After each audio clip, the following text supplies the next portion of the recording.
Esta persona, por ejemplo, fue capaz de memorizar 25.000 cifras decimales del número pi. El número pi, sabéis que tiene una secuencia infinita de decimales, 25.000 cifras.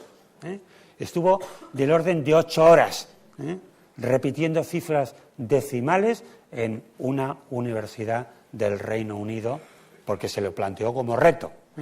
Bueno, pues son ese tipo de habilidades especiales a las que estamos haciendo referencia, que en algunos casos tienen que ver con esto. Es una persona absolutamente brillante para aprender idiomas. Te puede aprender un idioma en 2 días. O sea que domina hasta el esperanto. O sea que esta característica es muy diferenciadora quizás de las personas con síndrome de Asperger. Fijaros que si se reanalizara, y se ha hecho, pues por un autor que se llama Clipera, los propios casos diagnosticados por Hans Asperger y su equipo, esto es un trabajo que se ha hecho, pues el 95% de la muestra del propio Hans Asperger, prácticamente toda la población que él diagnosticó, muestra alguna forma de desviación del lenguaje, la mayor parte relacionada con la pragmática y la prosodia, que es muy característico. Un 25% de la muestra presenta un claro retraso en la adquisición del lenguaje.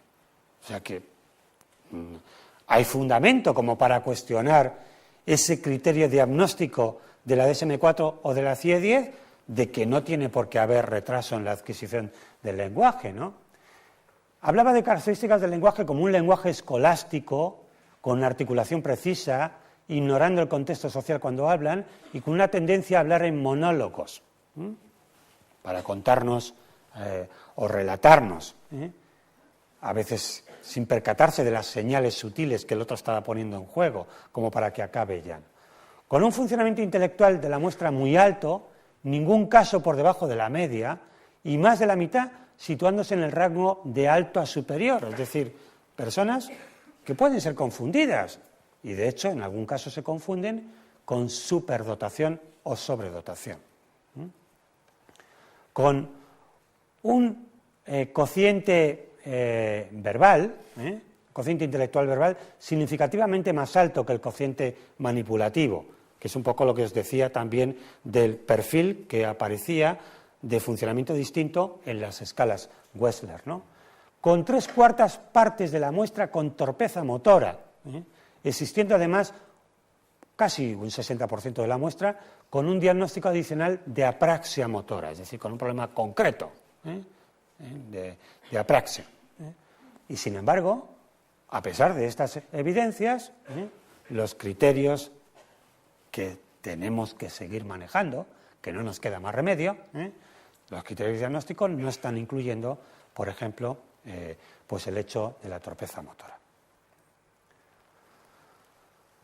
Bueno, más o menos el tema de Asperger.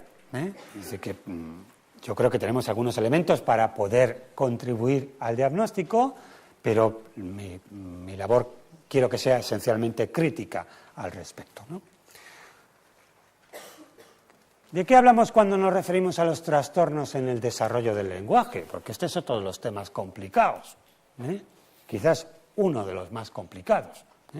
La diferenciación con lo que se llaman trastornos específicos del desarrollo, que afectan a la comprensión y a la expresión del lenguaje, o lo que también de alguna manera se ha denominado disfasia, que es un término que hay que también tener cierto cuidado con su utilización, pero vamos, bajo ese paraguas de disfasia están englobados distintos trastornos específicos en el desarrollo del lenguaje o trastornos específicos en el lenguaje. Se utiliza la denominación TDL o TEL, cualquiera de ellas es válida. Trastorno específico del lenguaje o trastorno en el desarrollo del lenguaje.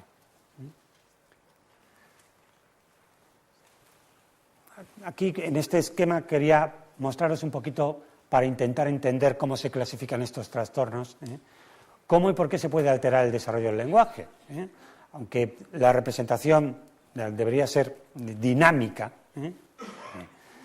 porque el procesamiento no es solo de carácter jerárquico, de que entre algo y se procese ese algo que está entrando y después se produzca una salida, que es un procesamiento de tipo jerárquico, sino que al mismo tiempo se está dando también un procesamiento en paralelo.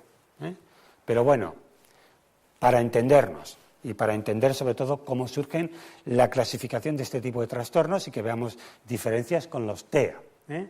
Claro, si los trastornos se producen aquí, en la entrada, los trastornos en el input, lógicamente se impide el desarrollo de todas las operaciones posteriores. Si aquí ya hay un grave problema, no se puede procesar y por lo tanto tampoco va a haber salida. Algunos problemas muy graves de comprensión del lenguaje se sitúan aquí. Los trastornos, por lo tanto, a nivel receptivo, y la comprensión del lenguaje está siempre alterada, en niños implican necesariamente que se produzca un trastorno mixto, porque en la medida en que se está alterando la comprensión, se altera la expresión, lógicamente. Es decir, que si el trastorno se sitúa aquí y es un trastorno grave, que afecta a la comprensión, necesariamente va a estar afectada la expresión, pero es que además se afecta el procesamiento, que no se puede procesar, porque no está entrando nada en el sistema.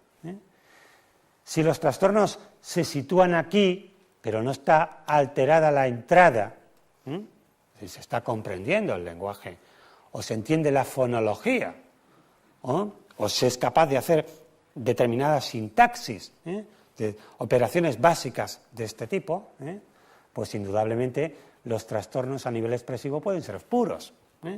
No tiene por qué necesariamente estar alterada la comprensión del lenguaje. Insisto que es una representación sencilla, pero que nos puede ayudar un poco a entender cómo estamos clasificando este tipo de trastornos, en función de dónde se sitúa la afectación, si en la entrada o en la salida. Bien, desde ese punto de vista, por lo tanto, nos encontramos con dos grandes grupos que tienen distintos subtipos. Un primero, que es trastornos en el procesamiento de niveles inferiores, en la entrada, en el input, en que lógicamente está afectada la fonología, está afectada la sintaxis y como consecuencia de eso hay una alteración en la salida, en el discurso, en la conversación, en las funciones, todo eso va a estar claramente alterado. Y otro gran grupo de trastornos en el procesamiento de niveles superiores, en el que puede estar el componente fonológico, la fonoarticulación, y el sintáctico pueden estar intactos. De hecho, hay muchos niños con autismo, por ejemplo, que están presentando intactos estos componentes, y producen palabras, pero a lo mejor es una mera repetición de palabras por un proceso asociativo. Pero desde el punto de vista de la clasificación, si el trastorno se sitúa en niveles superiores, los componentes más formales, como la fonología y la sintaxis, están intactas. Estos dos grandes grupos dan lugar a distintos subtipos, Por ejemplo, no quiero liaros mucho con esto, pero en el trastorno del procesamiento de los niveles inferiores nos encontramos que en este trastorno, que es muy grave, agnosia verbal auditiva, que es un trastorno muy grave de la comprensión del lenguaje, o un trastorno mixto fonológico-sintáctico, donde esencialmente está alterado el componente fonológico y el componente sintáctico.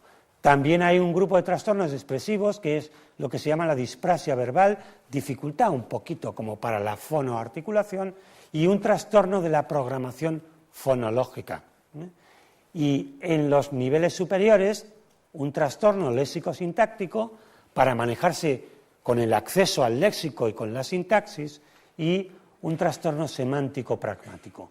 Es quizás en este trastorno donde se pueden dar un poco las dificultades de diferenciación diagnóstica más peculiares que existen entre trastorno autista de alto nivel o síndrome de Asperger y lo que se vienen a denominar trastorno semántico-pragmático.